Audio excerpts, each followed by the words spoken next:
Shalom, mejuah-juah, anak yang ngawan, shalom, mejuah-juah. Puji Tuhan, firman Tuhan yang sampai kepada kita pada hari ini, jemaat yang kami kasih dalam nama Yesus Kristus, diambil dari kitab Perjanjian Baru, kitab Yohanes, pasal 2, ayat 1 sampai ayat 12. Kitab Yohanes pasal 2 ayat 1 sampai 12. Kami bacakan firman Tuhan, berkata demikian kepada kita. Perkawinan di Kana. Pada hari ketiga ada perkawinan di Kana yang di Galilea. Dan ibu Yesus ada di situ. Yesus dan murid-muridnya diundang juga ke perkawinan itu. Ketika mereka kekurangan anggur, ibu Yesus berkata kepadanya, "Mereka kehabisan anggur." Kata Yesus kepadanya, "Mau apakah engkau daripadaku, ibu? Saatku belum tiba." Tetapi ibu Yesus berkata kepada pelayan-pelayan, "Apa yang dikatakan kepadamu, buatlah itu." Di situ ada 6 tempayan yang disediakan untuk pembasuhan menurut adat orang Yahudi. Masing-masing isinya 2-3 buyung. Yesus berkata kepada pelayan-pelayan itu, "Isilah tempayan-tempayan itu penuh dengan air." Dan mereka pun mengisinya sampai penuh. Lalu kata Yesus kepada mereka, "Sekarang cedoklah dan bawalah kepada pemimpin pesta." Lalu mereka pun membawanya.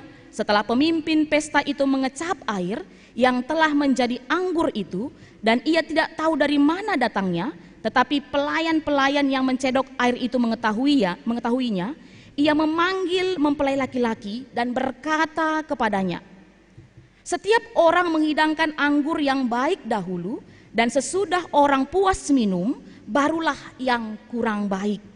Akan tetapi engkau menyimpan anggur yang baik sampai sekarang." Hal itu dibuat Yesus di Kana yang di Galilea sebagai yang pertama dari tanda-tandanya. Dengan itu ia telah menyatakan kemuliaannya dan murid-muridnya percaya kepadanya. Sesudah itu Yesus pergi ke Kapernaum bersama-sama dengan ibunya dan saudara-saudaranya dan murid-muridnya, dan mereka tinggal di situ hanya beberapa hari saja. Demikian pembacaan bahan khotbah kita pada hari ini. Bapak, Ibu, saudara-saudari yang kami kasih dalam Yesus Kristus, ada sebuah ungkapan ataupun bisa dikatakan pepatah yang isinya demikian. Lain lubuk, lain ikannya. Lain tempat, lain kebiasaannya. Kebiasaan di Pontianak, kalaupun kita orang Medan, pasti ada perbedaannya dengan kebiasaan saudara-saudara kita yang ada di Medan ataupun di Kabanjahe. Kalaupun sama-sama orang Medan. Kebiasaan merupakan bagian dari kebudayaan. Dan pada hari ini, jemaat yang kami kasihi, kita kembali masuk dalam liturgi Minggu Budaya.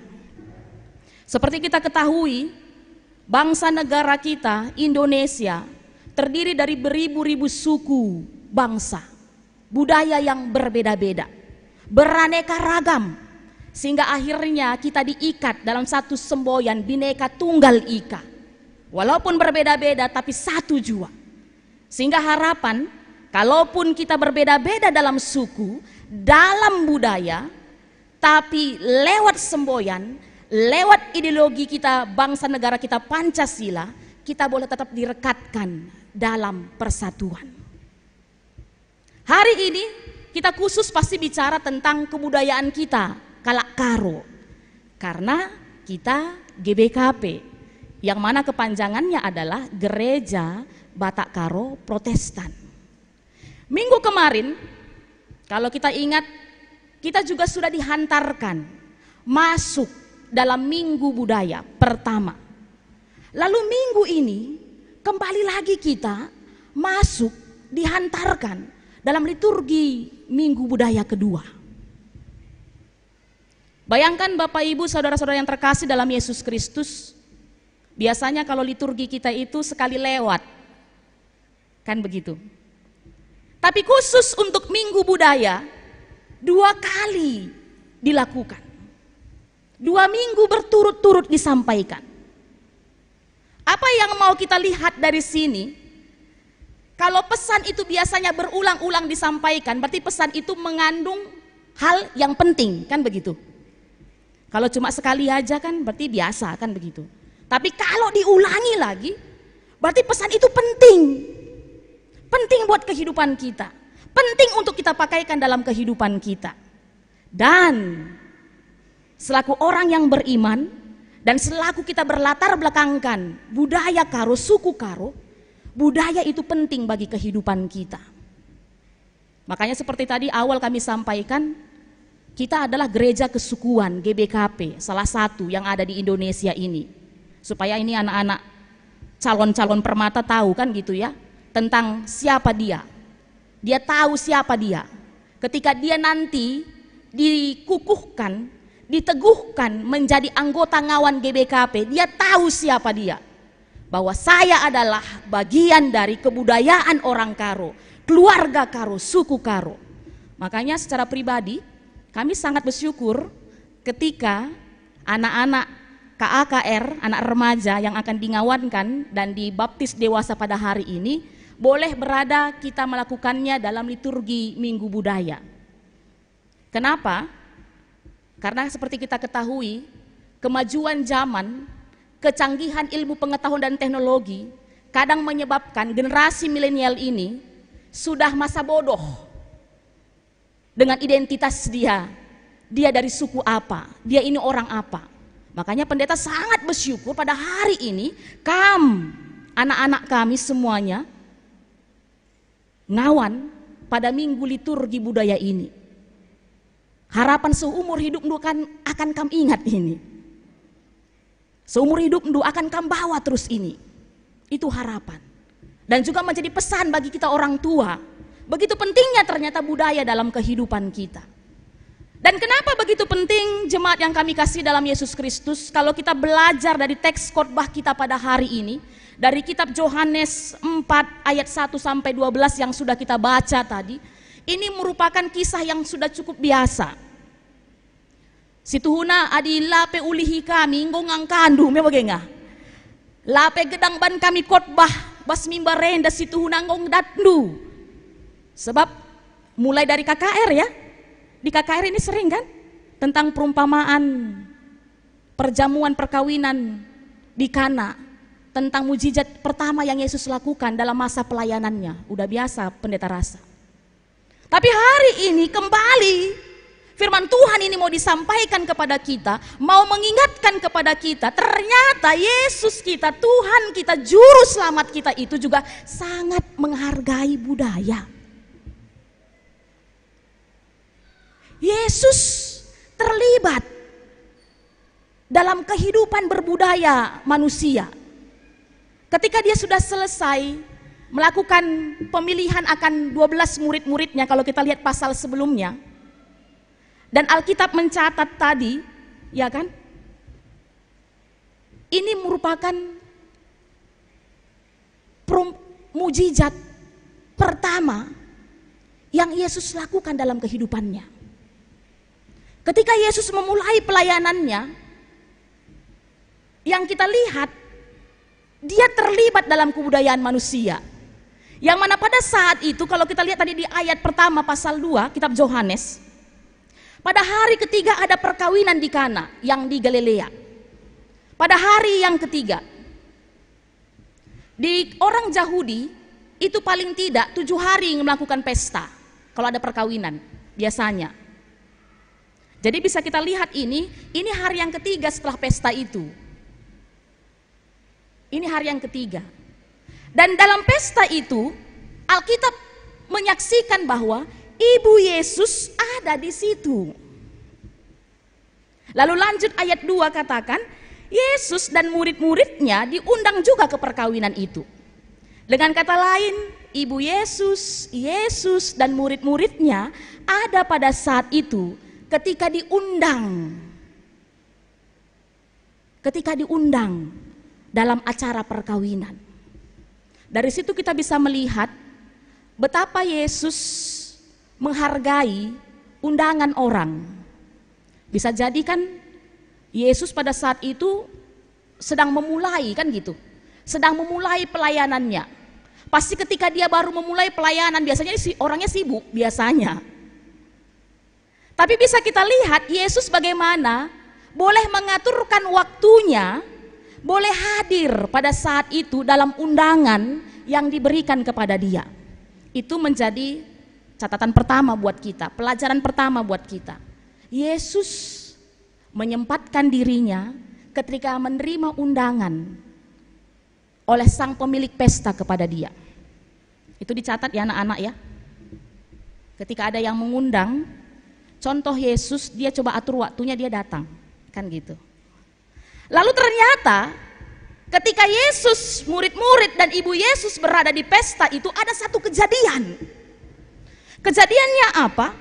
Di ayat 3, ibu Yesus melapor, menginformasikan ke Yesus bahwa saat itu tuan yang punya pesta kehabisan anggur. Apa yang bisa kita dapat dari sini? Berarti ibu Yesus dan Yesus itu bukan hanya sebatas tamu. Kalau kita tamu kan kita nggak tahu keadaan belakang bagaimana kan gitu. Kalau kita tamu biasanya, seandainya kita punya posisi kalimbubu, pas kita kalak karo, kalimbubu tah sukut si mada kerja, kuakap labuk sitah kadang-kadang kasih terjadi bas dapur. Dan siapa yang biasanya tahu kondisi dapur, makanan masih ada, makanan masih banyak atau sudah kurang, adibas kita kalak karo pasti anak beru, memangnya tegun anak beru, tegun silatih, tegun sir benting kibul, biasana singangkai karena uga perjalanan pesta, mulai dari depan sampai ke belakang. Jadi bisa kita lihat di sini bahwa Yesus itu bukan orang biasa, bukan tamu undangan biasa, tapi dia bagian dari keluarga si empunya pesta. Sehingga ibunya Yesus bisa tahu kondisi, bahkan ibunya kalau kita lihat di sini yang nanti memerintahkan pelayan-pelayan pada saat itu. Berarti kan anak beru yang dituakan ini, dia yang ngatur kan gitu. Adibas kita kalak karo, ia sih ngatur. Dan apa yang kita lihat di sini juga, ketika pada saat itu yang punya pesta kehabisan anggur, bagi orang Yahudi, lah kokak mencaman kalak Yahudi man kita pe kokak bagi ka. Kamu kokak orang tua genduari, si bagian konsumsi, sangat kundule itu hitung dong jelme. Bias tahlang, nakan si dipersiapkan kami ya, pasti ada yang begitu ini. Saling kode-kodean, jumlah sekian, pasti hitung dulu. Cukup, agak tenang kamu, pasti bisa konsentrasi. Coba tadi kalau nggak cukup, pasti ngolatih ukur dulu. Bedak dua pe panci luntur, memang enggak. Perban panasan kamu kurisa. Lah kak bias makan tanake ni Indomis, telepon ni duka. Cari rumah makan pasti ni duka. Itu bagian dari kebiasaan kita manusia. Makanan itu sangat penting, apalagi dalam sebuah pesta. Demikian juga orang Yahudi, anggur itu identitas dari mereka. Sangat identik dengan kehidupan mereka. Sehingga Maria ketika tahu ini terjadi, dia tahu harus melapor kemana. Satu-satunya yang menjadi jawaban pada saat itu adalah anaknya Yesus. Karena dia tahu siapa Yesus. Dia datang ke Yesus. Kalau kita lihat dia tidak datang kepada pelayan-pelayan pertama sekali kan. Dia tidak datang ke yang empunya pesta. Dia anak beru yang baik itu ya. Me anak beru si muhule nda. Apa kita jenda pernah jadi anak beru mesangan ar pesta ku kalimbu buta kita ngata. Makanya lana terkunduli kalimbu buta ndai makna. Perban latih ngurukur gara-gara informasi arah kita. Kalau kita lihat di sini kalimbu terima bersih. Terima bersih. Tidak sampai pikirannya bahwa air anggur pada saat itu habis. Maria begitu cekatan, katakan nama anaknya, sebab dia tahu di anaknya pasti ada solusi. Walaupun pada saat itu kalau kita lihat, seolah-olah Yesus melakukan penolakan, seolah-olah. Mau apa engkau dari aku, ibu? Saatku belum tiba. Apa maksud dari Yesus pada saat itu? Bahwa yang punya kuasa untuk mengatur kehidupannya itu adalah Allah Bapa. Jadi ketika Yesus ingin bertindak, ketika Yesus ingin berbuat, bukan karena perintah ibunya. Itu juga jadi catatan bagi kita, jemaat Tuhan. Ketika kita punya permohonan, kan gitu ya. Ketika kita punya pergumulan, lalu kita berdoa, Tuhan, Tuhan, Tuhan, Tuhan, Tuhan, minta. Adi lengah sewaktu naula kita rendele ate. Jangan langsung galau ya, anak remaja, masih remaja ya, karena belum dingawankan. Karena Tuhan punya waktu, waktunya itu adalah seturut dengan kehendaknya, kehendak Bapa di surga. Labanci kita nggak turusa. Gia anak berupe pak sese posisi Yesus. Di Yesus itu banyak berkat, nih namanya di Yesus itu banyak kasih sayang, karunia, tapi bukan berarti ate-ate Yesus sah. Yesus yang punya kuasa. Kapan dia mau bertindak bagi kita? Makanya ada lagu yang berkata waktu Tuhan pasti yang terbaik, kan gitu ya. Waktu Tuhan pasti yang terbaik. Dan bisa kita lihat, kalaupun Yesus memberi jawaban demikian, ibu Yesuslah ya jungut-jungut. Moria, cantik kalau kudah kam sekalenda. Mendekah kelaku lagi dah bagi dah cantik na Moria. Dia harus ditutupi masker ya, tapi tidak apa-apa, tidak mengurangi kecantikan du Moria. Tuhan tahu, cantik kamu semua. Ketika anaknya Yesus seolah-olah menolak apa yang disampaikan ibunya, kalau kita lihat dengan santai, atau bahasa anak muda sekarang santuy ya kan, dengan santuy dia berkata kepada pelayan-pelayan, ikutkan ya apa nanti yang dia perintahkan. Kebiasaan kita pernanden mela bagi, nakku belajar ninta, iya nanti mak nina. Dia jawabnya satu kalimat, iya nanti mak. Coba cek dan recheck kita Moria, bahkan juga perbapaan Mamre, berapa kalimat kita sambut ketika anak kita bilang iya nanti mak. Aku pengalaman pribadi memang enggak, pengalaman pribadiku sendiri masa pandemi enda, ada 20.000 nina perempuan kontribusi kata-katanya, aku entah gue lewat 20.000 satu hari, gara-gara anak sekolah di rumah. Pergumulan kita bersama saat ini tuh kan begitu. Nah aku udah datang ini tugasnya dari Bapak Guru. Iya nanti nih nah, ini sedang ku penayat nah. Nanti begini begitu. Lalah kita bagai maksudku, entah aku ngenca bagai lah iya. Adik aku kuakui, bagai aku sang anak kedua di rumah, hampir tiap hari. Belajar terus. Kesabaran sedang ditingkatkan saat ini di masa-masa pandemi ini. Maria santuy iya, tenang iya, laya murbit, laya cengamen. Dan terbukti akhirnya, kalau kita lanjutkan lagi, bagaimana Yesus akhirnya bertindak. Karena Yesus itu pun tahu apa yang terbaik pada saat itu. Dia memerintahkan pada saat itu para pelayan-pelayan untuk mengambil tempayan pada saat itu. Dan jumlahnya itu ada sekitar 6. Dan kalau kami catat di sini, jemaat yang kami kasihi, berdasarkan takaran bahan cair Yunani, satu tempayan, ataupun bukan satu tempayan lah kita bilangnya, dia bilang satu tempayan itu isinya 2-3 buyung. Jadi 2-3 buyung itu takarannya itu sama dengan 39,5 liter satu buyung. Jadi kalau satu tempayan itu 2, paling tidak ada 60 liter.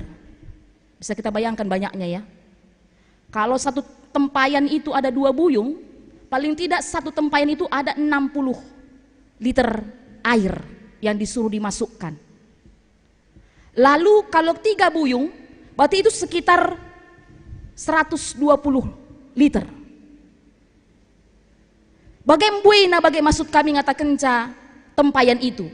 Dan ada 6 tempayan pada saat itu. Berarti kurang lebih jumlahnya itu antara 360 sampai 720 liter air yang pada saat itu dimasukkan ke tempayan. Dan akhirnya ketika Yesus berkata, cedoklah air itu, dan para pelayan-pelayan meminumnya, didapatilah anggur yang sangat baik. Dan dibawa kepada pemimpin pesta pada saat itu. Begitu terkejutnya, kok bisa? Dia sendiri nggak tahu, kok bisa, kenapa? Yang biasanya dalam tradisi, kuakap kalau jauh dienda landoh beda ras kita, memang bagaimana? Contohnya di pesta tahun baru lah ningen. Hari pertama pasti makan, ya kan? Pangan tabuh pasti biasa nasiban. Kalau hari pertama tahun baru, datang tamu pasti dikeluarkan semua yang enak-enak.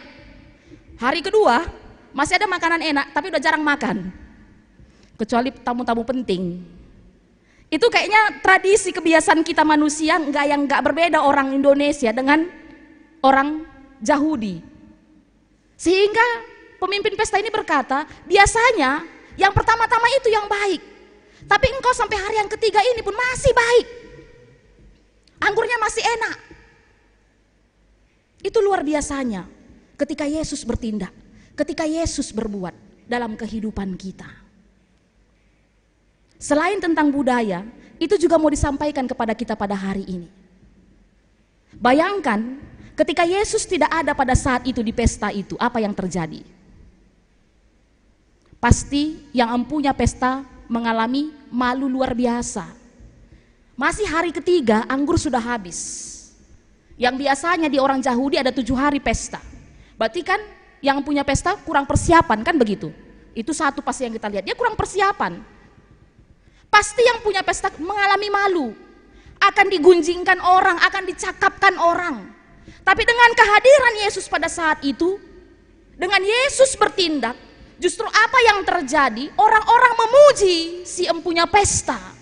Karena kualitas anggurnya tidak berubah, tetap memiliki rasa yang nikmat. Dan itulah juga kalau ditarik dalam kehidupan kita sehari-hari, jemaat yang kami kasih dalam Yesus Kristus. Coba kita bandingkan ketika kita menjalani hari-hari kita, khususnya juga hari ini atau hari-hari sebelumnya, ketika kita melibatkan Yesus dengan tidak melibatkan Yesus. Firman Tuhan menyaksikan ketika kita melibatkan Yesus dalam kehidupan kita, hal-hal baik akan terjadi dalam kehidupan kita. Kalaupun ada persoalan, pasti ada solusi. Ya, anak-anak ngawan. Dari firman Tuhan kitab Yohanes 2 ayat 1 sampai 12, kita bisa lihat kalaupun ada pergumulan, Ami, Susi yang akan dibaptis pada hari ini, Yesus menjamini kalaupun kamu punya pergumulan nantinya, pasti Tuhan tetap hadir dan memberi solusi. Masalahnya kamu mau undang Yesus apa tidak dalam kehidupan lu? Kan itu dia. Mau undang Yesus, mau libatkan Yesus apa tidak? Khusus buat Ami. Kita bersyukur hari ini malaikat di surga menari-nari karena ada jiwa yang boleh dimenangkan untuk Yesus kita, amin. Malaikat di surga menari-nari. Buat anak-anak kita yang 14 juga yang dingawankan pada hari ini. Setelah 1 tahun 4 bulan belajar bersama, bahkan dihadang dengan tantangan, ada pandemi, lalu kita harus belajar secara online, Zoom meeting. Yang pendeta tahu kadang-kadang mungkin sulit kan gitu ya. Di tengah-tengah kalian harus sekolah, lalu harus belajar lagi tentang firman Tuhan. Kadang-kadang mungkin gak mudeng kan gitu ya. Kan berbeda kalau langsung gini face to face ngomongnya, pendeta tatap mata kalian, ketimbang kita secara Zoom meeting, itu pasti berbeda. Tapi apa yang mau pendeta sampaikan kepada kalian pada hari ini, anak-anak ngawan, kalaupun saat ini kalian digawankan, itu bukan berarti tanda kalian sudah lulus belajar firman Tuhan. No, bukan. Bukan tanda bahwa wah sudah selesai belajar firman Tuhan, sudah selesai belajar Alkitab, sudah selesai belajar tentang dogma, tentang etika, tentang budaya, tentang semuanya. Bukan. Karena ketika kita bicara tentang belajar, tidak pernah ada kata berhenti. Tidak ada pernah kata berhenti. Dan setelah ini, ya kan, anak-anak ngawan, status kalian berubah kan gitu.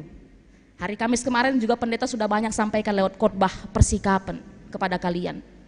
Status kalian naik level ini sekarang. Bukan kita bilang KKR itu rendah, enggak ya, tapi status kalian naik lebih tinggi. Yang selama ini KKR,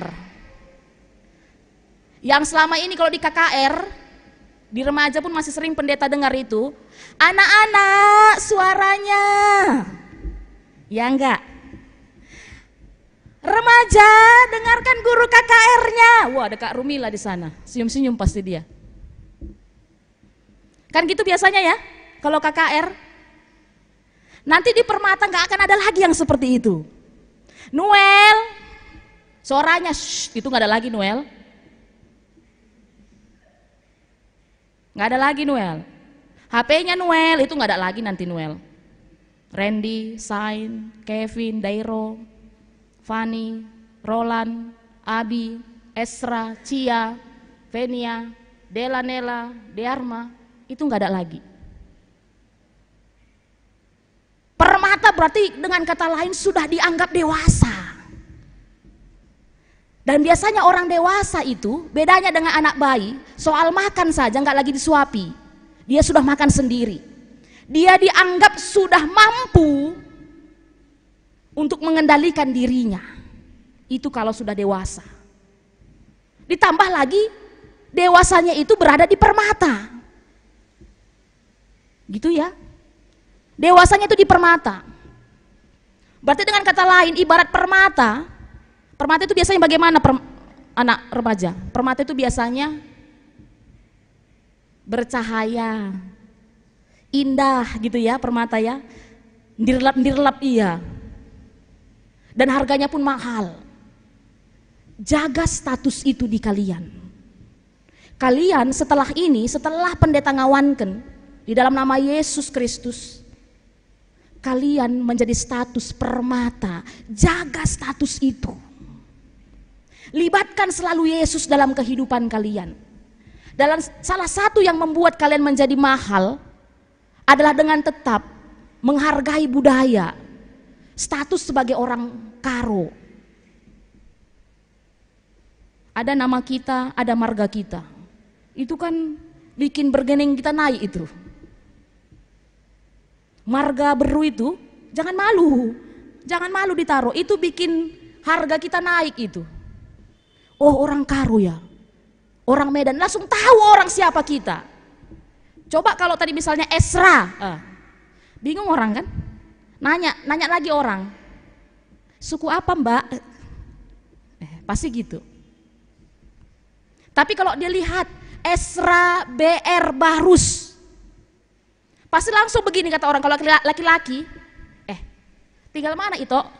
Langsung gitu dibilangnya. Atau, janari kan turang. Dengan ada merek di belakang itu membuat harga kita makin naik. Jadi jangan malu. Jangan nanti supaya gaya-gayaan, supaya keren-kerenan kan gitu ya. Anak muda Tuhan, permata juga ini, enggak cuma hanya untuk anak remaja. Dihapuslah marga itu. Enggak dibawalah marga itu.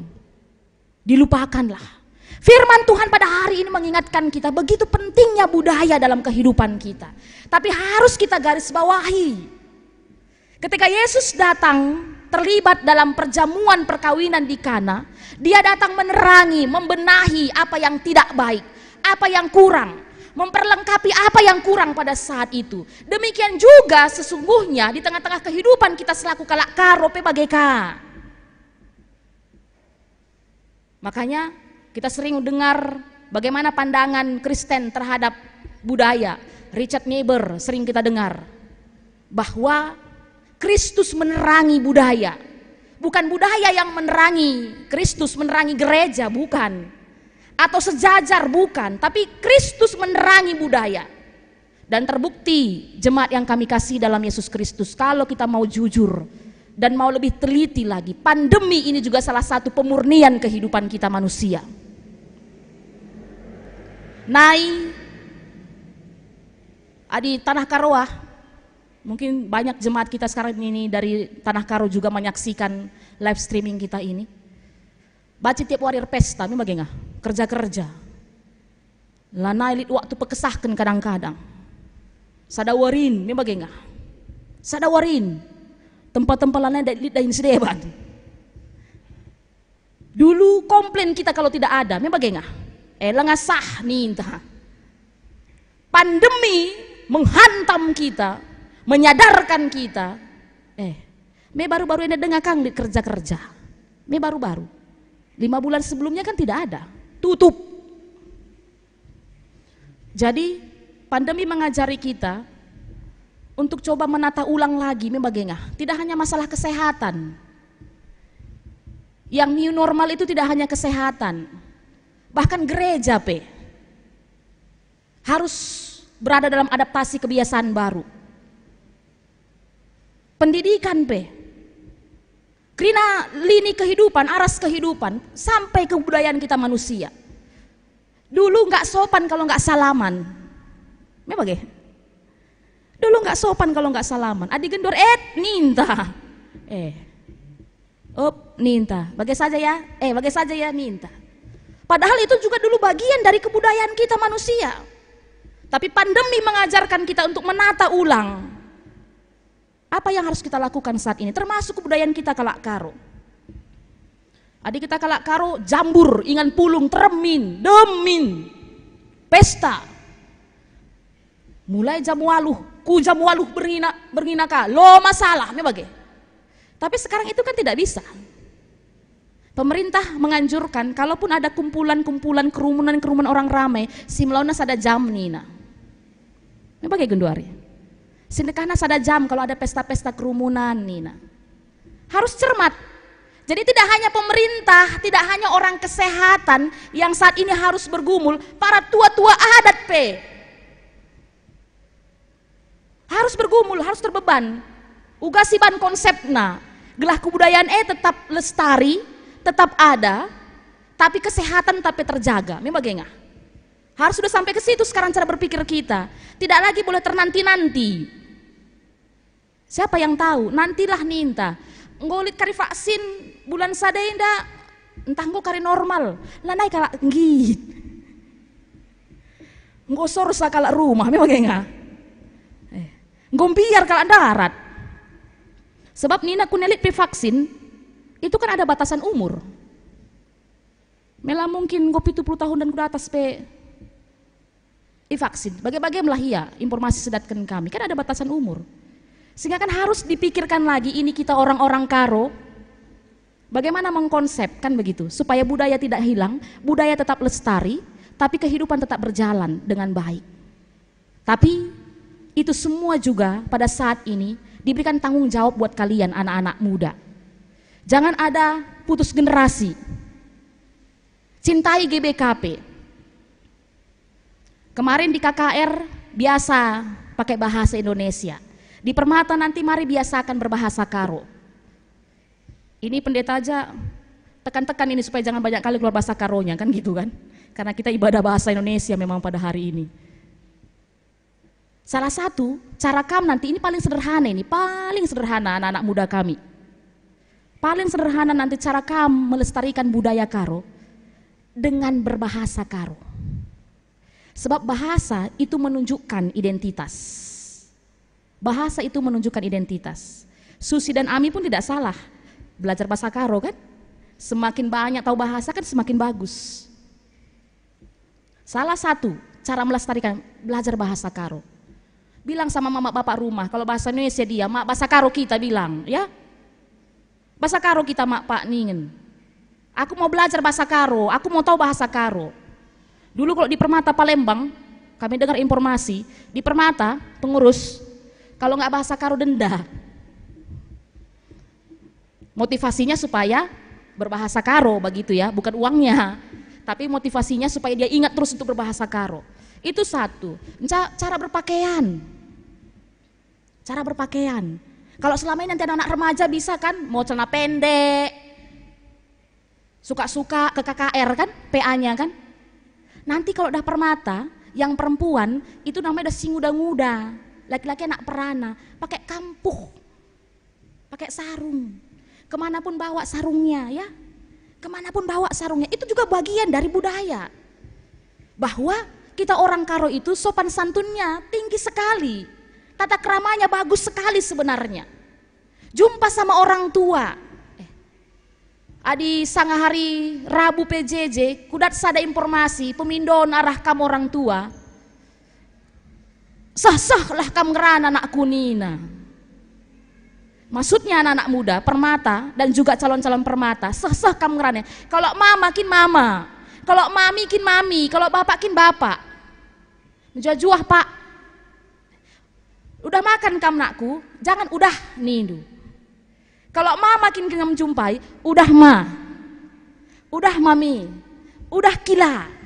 Itu juga menunjukkan bagian dari kita orang berbudaya. Budaya itu penting. Kami ada mencatat di sini apa yang disampaikan oleh pendeta Big Man Sirait Mendiang. Dia katakan bahwa ketika seseorang disebut berbudaya, ketika ia menjadi manusia yang sadar akan dirinya.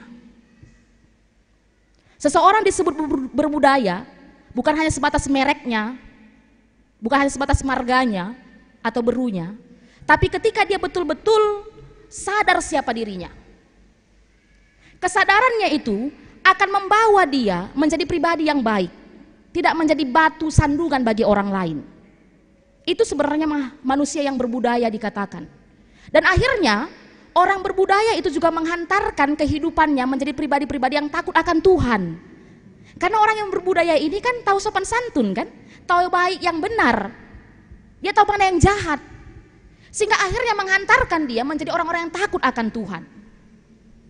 Dan firman Tuhan katakan, anak-anak calon permata, takut akan Tuhan adalah permulaan pengetahuan. Apapun sekarang yang kami miliki, hal yang paling utama yang harus kami tanam dalam kehidupan adalah takut akan Tuhan. Dan hari Kamis kemarin, pendeta sampaikan, hormat dan patuhlah kepada orang tua, supaya berkat melimpah dalam kehidupan kita. Kemarin kami sudah ada pendeta lihat sujud, ya kan, mendatangi orang tuanya. Banyak kami yang berderai air mata. Mudah-mudahan itu tidak air mata buaya. Ya orang tua kami ya. Mudah-mudahan itu tidak air mata buaya. Maksudnya, apa komitmen yang sudah kamu bangun pada saat itu ketika melakukan percakapan dengan orang tua? Pegang itu. Komitmen. Tunjukkan bahwa kamu memang sudah 1 tahun 4 bulan diajari oleh gereja. Sudah dibina oleh gereja. Tunjukkan bahwa kamu saat ini layak untuk mengakukan iman di depan seluruh jemaat. Dan luar biasa, tidak hanya segelintir yang ada di gereja ini, tapi banyak mata di balik layar melalui live streaming menyaksikan kalian akan mengakukan iman kalian. Dan biarlah anak-anak calon permata yang akan dingawankan dan dibaptis sampai akhir hayatmu, pengakuan itu tetap kamu pegang. Amin. Kita berdoa.